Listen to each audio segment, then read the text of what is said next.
Eu. Ah, boa! Manda lá, meninas. Então, vamos lá, hoje vamos receber a Fernanda Lessa, 31 anos. Que assustado, eu falei, gente, sou mais velha do que a Fer. Casada, formada em Direito, 6 anos de empresa e 10 anos de atuação na sua área, em Direito. CEO da sua empresa, da LSO. Uma curiosidade sobre a Fer. Na verdade, gente, a gente teve que trocar a curiosidade porque ela ficou um pouco envergonhada da curiosidade anterior. Então, vocês que lutem para descobrir qual é. A que eu vou revelar aqui é que ela foi diretora regional do Departamento do Jovem Empreendedor da Seishonoye, transformando a vida de muitos jovens, ensinando-os também a empreender. E a sua frase de reflexão é orar, mentalizar e agir. Fer, já que você já orou, já que você mentalizou, agora é hora de ação. Mostra pra gente a sua apresentação de hoje. Seja bem-vinda. Obrigada, Tati. Eu passei o controle para você, tá? Tá, eu passo com Enter. Pode passar. Pessoal, hoje a gente vai falar um pouquinho de tributação nas transações imobiliárias. É um ramo muito grande, né? Então, tem IPTU, tem taxa de cartório, de registro de imóveis, de notas.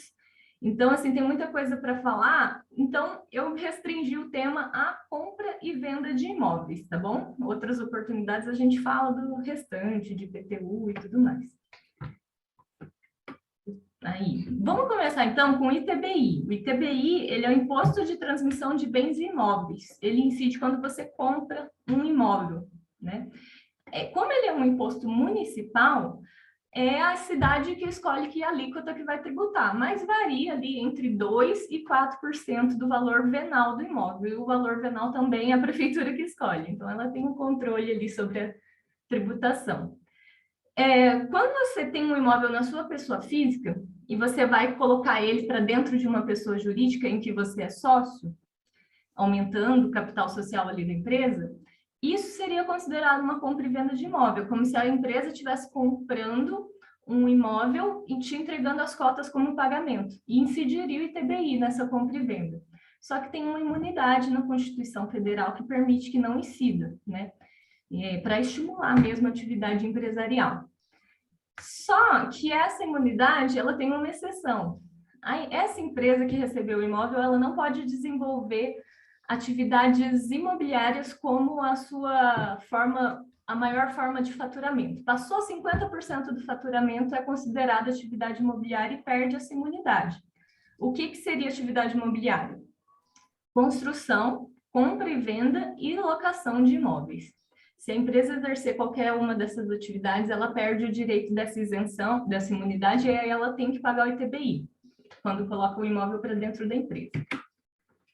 E quando você compra um imóvel, quando você vende um imóvel, que também tem que pagar imposto, né? Então, você paga imposto de renda para ter a renda para comprar o imóvel, quando você compra, você paga o ITBI, quando você vende, você paga o imposto de renda sobre o ganho de capital. Como que é calculado esse ganho de capital?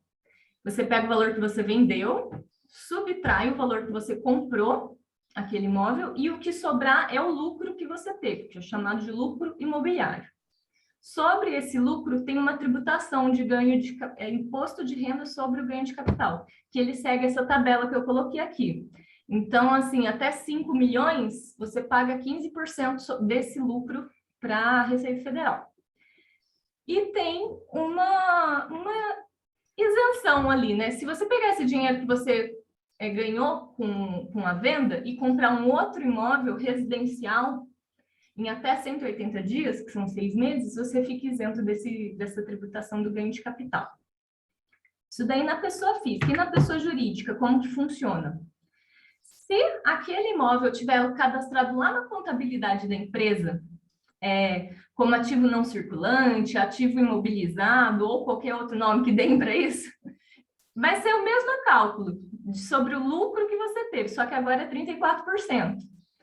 E aí, a outra sacada, se esse imóvel estiver enquadrado lá, dentro da contabilidade, como estoque, aí você vai pagar 6,73% sobre o preço da venda. Então, essa informação é muito importante para fazer um planejamento sucessório. Desculpa, planejamento tributário.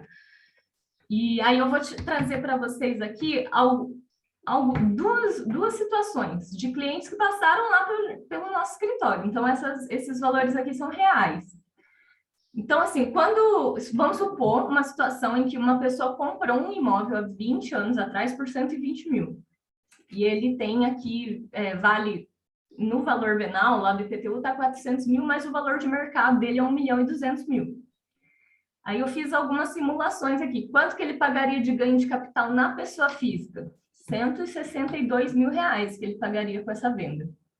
Se ele vendesse pela pessoa jurídica enquadrado no ativo imobilizado, pagaria 367 mil reais. Agora, se tivesse em estoque, ele vai pagar 80 mil reais. Então, nessa situação aqui, a gente percebe que quando o lucro imobiliário é muito alto, compensa você vender por dentro de uma pessoa jurídica esse imóvel. Então, isso daqui é uma estratégia de planejamento tributário, para você fazer uma venda e reduzir a tributação, tudo de forma lícita e permitida por lei. Só que nessa situação, como vai ser uma compra e venda dentro de uma empresa, também incide o ITBI. Então, ainda com ele, fica muito mais barato do que vender pela pessoa física.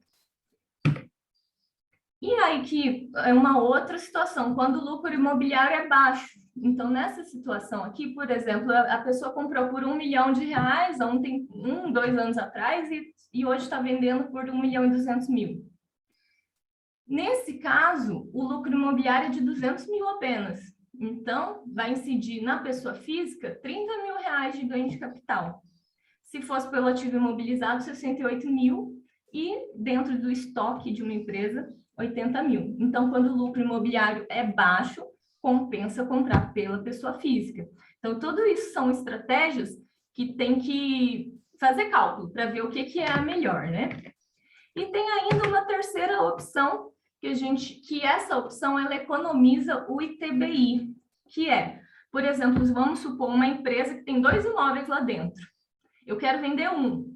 Eu faço uma cisão na empresa, transformo aquela empresa em 2 e vendo as cotas sociais daquela empresa que eu quero vender o imóvel e deixo aquele imóvel lá dentro da empresa cindida. Então, como eu estou vendendo bens móveis, que são cotas, não incide ITBI, porque o ITBI é sobre bens imóveis. Então, aí também tem uma economia de tributação com relação ao ITBI. Então, assim, tudo isso faz parte de um planejamento tributário, né? Para fazer isso, não é simplesmente abrir uma empresa e colocar o imóvel lá dentro, né?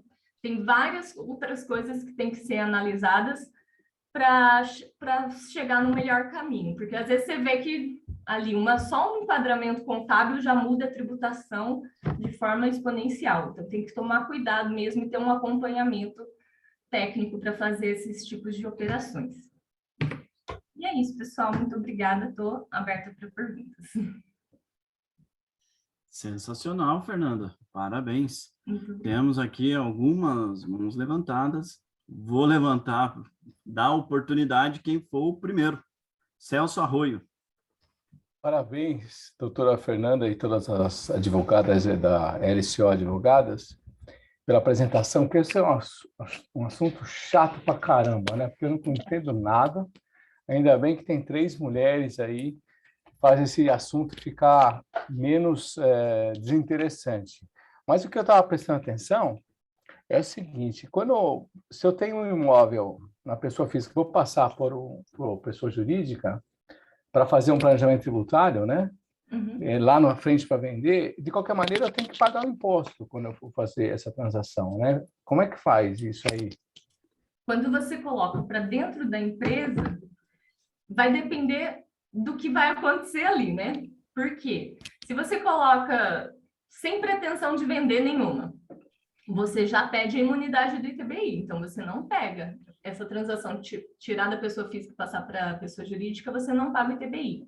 Mas e se acontecer uma venda dentro de 3 anos? Porque esse que é o lapso temporal que a gente tem que analisar. Porque quando você pede imunidade do ITBI, se a empresa é nova, eles vão te fiscalizar por 3 anos para ver se você teve atividade imobiliária ali durante esses 3 anos. Se não teve, aí eles dão uma imunidade definitiva. Aí, dali para frente, você pode vender tranquilo. Agora, se você teve, eles vão te tributar de forma retroativa com multa e juros. Entendeu? Se a empresa já existe, eles fiscalizam. Eles dão uma olhadinha lá na documentação da empresa 2 anos antes e 2 anos depois. Então, de qualquer forma, você vai ser fiscalizado por um tempo. Agora, na venda vai ter o ganho de capital, dessa forma que eu ensinei aqui. Então, só vai ter que fazer uma análise aí para ver o que vai ser melhor. Porque, de repente, dependendo de quando o lucro imobiliário é pequeno, às vezes compensa você de reduzir o capital social da empresa, voltar aquele imóvel para a pessoa física e vender pela pessoa física. Então, tem uma engenharia, né? E assim, dá trabalho, mas é muito. Você vê que ali é quase o dobro de tributação de um para o outro. Então, assim, por mais que tenha o custo de contador, de junta comercial, ainda vale muito a pena fazer essa estratégia com cuidado, né, com tempo, para ter essa economia aí. Obrigado. Show de bola. Fernanda, tem outras mãos, mas o tempo já esgotou, então os demais